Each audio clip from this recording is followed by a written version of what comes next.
My name is Walter. I'm 81 years old, and this is the hardest thing I've ever admitted out loud. Not to my friends, not to my neighbors, not even to my family, but to you. Because maybe, just maybe, you still have time to make different choices than I did. When people meet me now, they see an old man with quiet hands and tired eyes. They assume I lived a long, full life. But what they don't see is the weight of the memories that keep me awake at night, the conversations that never happened, the apologies that came too late, the moments I traded away without realizing their value. This is not a story about a hero. This is a confession from a man who failed the people who loved him most. I got married when I was 24. Her name was Emily. She had this laugh that could fill an entire room, the kind of laugh that made you feel like everything was going to be okay, even when it wasn't. We didn't have much back then. A small apartment, secondhand furniture, cheap coffee mugs that never matched. But we were happy, not perfect, but hopeful. We dreamed out loud, road trips we'd take one day. A little house with a porch, Sunday mornings that would last forever. We truly believed love would be enough. Then our son was born, Daniel. I still remember the first time I held him. He was so small, I was afraid to breathe too loudly, like the world itself might hurt him if I wasn't careful. Emily cried. I cried. I didn't even know I could cry like that. For a moment, I felt like the luckiest man alive. But moments don't last. Life arrives quietly, and then all at once. The nights became shorter. The money became tighter. The silence between me and Emily became heavier. Daniel cried at night. Emily barely slept. I barely slept. Diapers, bottles, doctor visits, bills that never stopped coming, a job that started cutting hours, then delaying paychecks, then making promises it never kept. I was exhausted. Emily was exhausted. Our love was exhausted.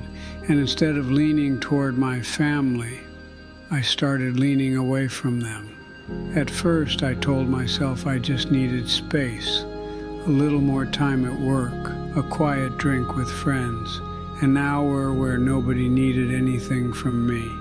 That didn't feel dangerous, it felt deserved. But escape is addictive. One drink became 2, 1 hour became 3. Just tonight became most nights. The bar became easier than home because the bar didn't cry. The bar didn't need diapers. The bar didn't look at me with disappointment. At home, every wall reminded me of the man I wasn't becoming. Emily tried to reach me. She didn't yell much. She didn't throw things. She didn't dramatize. She just got quieter, her voice softer, her eyes more tired, her hope smaller. She used to say, "I don't need you to fix everything, Walter. I just need you to be here." And I would nod and change nothing. That's the cruelest thing I ever did. Not leaving, not fighting, not failing, but listening and still choosing myself. The night I left wasn't dramatic. No screaming match, no broken plates, no slammed doors. Just 2 people sitting at the kitchen table long after midnight, saying things that had been building for months. She finally looked at me and said, "If you walk out that door, you're not just leaving me, you're leaving him." I knew she meant Daniel. I knew she was right. And I still stood up. I grabbed my jacket. I hesitated for a moment. Then I walked out.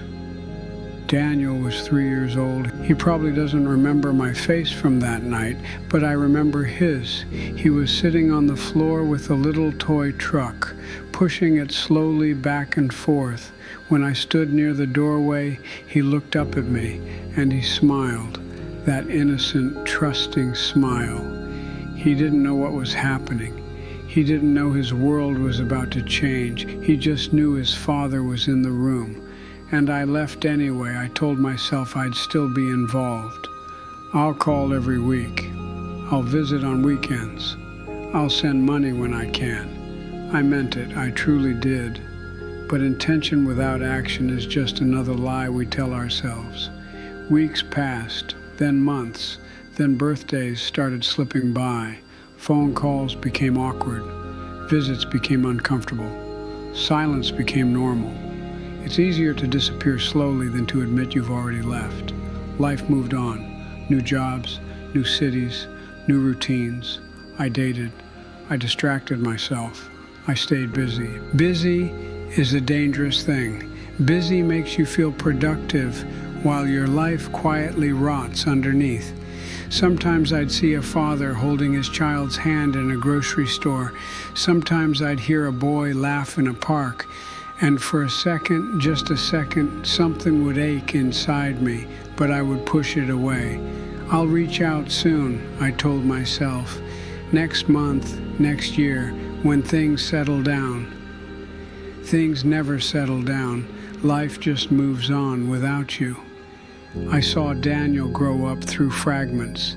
A photo someone showed me of his high school graduation. A social media picture of him in college. A wedding photo I found online years later. A life I was never part of. A story I didn't earn a role in. That's when the truth finally became impossible to avoid. I didn't lose my family in one big moment. I lost them slowly, deliberately, every time I chose comfort over responsibility. People think regret feels dramatic, like tears and breakdowns and emotional explosions. But real regret is quieter than that. Real regret is sitting in a small room in a nursing home, watching other residents get visitors, grandchildren running through the hallways, daughters bringing coffee, sons fixing little things around the room, and your chair stays empty day after day, not because you're forgotten by the world, but because you earned your absence. I used to believe freedom meant doing whatever I wanted. No obligations, no pressure, no responsibility. Now I understand what freedom really is. Freedom is having people who want to show up for you when you're old. Freedom is being remembered with warmth instead of distance. Freedom is not being alone with your memories. I traded all of that for late nights, shallow friendships, and temporary escape. It was the worst trade deal of my life. There's something nobody tells you when you're young. You don't feel the cost of your choices right away. You feel it decades later, when the noise fades, when the distractions disappear, when the only thing left is you and the truth. You don't hear regret screaming. You hear it whispering, late at night, in the silence, in the space where a family should be. Sometimes I imagine what I would say to Daniel if he ever sat across from me. I imagine trying to explain myself, but there is no explanation that sounds reasonable, no story that justifies abandoning your child, no version of events where I'm not the one who failed. And the older I get, the clearer that becomes. If you're watching this and you're still in the middle of your life, please listen to an old man who waited too long. Your children will not stay small forever. Your partner will not ask for your attention forever. Your family will not beg for your presence forever. One day, they stop asking, and when they stop asking, the damage is already done. You don't get unlimited chances to show up. You don't get to rewind missed birthdays. You don't get to relive the years you chose to be absent.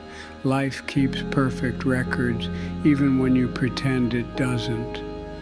I don't know where Daniel is today. I don't know if he hates me. I don't know if he ever wonders about me. I don't know if my name means anything to him at all. And maybe that's fair. But if by some impossible chance, my son is watching this. Daniel, I am so sorry. I was selfish when you needed strength. I chose myself when I should have chosen you. I was not the father you deserved, not for a day, not for a moment, and I live with that truth every single day of my life. You don't owe me forgiveness. You don't owe me closure. You don't owe me anything. I just needed to say it out loud. Even if the words arrived decades too late, if this story reached something inside you, please don't ignore it. Call your child. Sit beside your partner. Be present even when it's uncomfortable.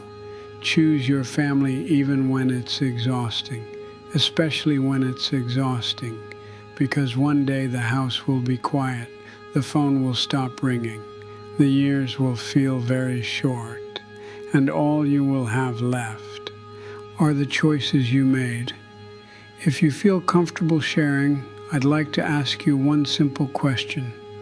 What relationship in your life deserves more of your presence before it's too late? Write it in the comments, not for me, for yourself. Sometimes naming the truth is the first step toward changing it.